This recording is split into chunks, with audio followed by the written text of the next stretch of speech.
কথা শুনে কান্নায় ভেঙে পড়লেন অপর্ণা। হ্যাঁ বন্ধুরা, আমরা এমনটা দেখতে পাবো চিরদিন তুমি যে আমার ধারাবাহিকের আগামী পর্বগুলোতে। বিস্তারিত জানতে ভিডিওতে লাইক দিয়ে শেষ পর্যন্ত দেখতে থাকুন।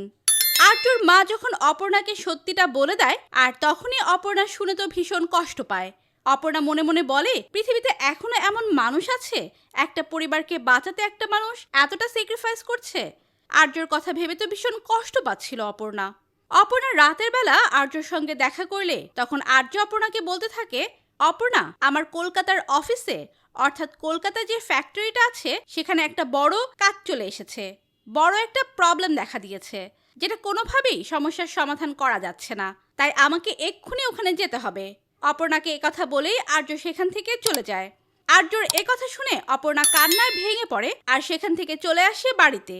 বাড়িতে এসে অপর্ণা দেখতে পায় শাড়ি, একটা গোলাপ ফুল আর গয়না। এটা দেখে অপু ভাবতে থাকে, এত সবকিছু এখানে কে রেখে গেল? নিশ্চয়ই আর্য রেখে দিয়ে গেছে আমার জন্য। তো বন্ধুরা, তাহলে কি আবারও আর্য অপর্ণা আলাদা হয়ে গেল, নাকি এবার দূরত্ব নয় কাছাকাছি হবে আর্য অপর্ণা?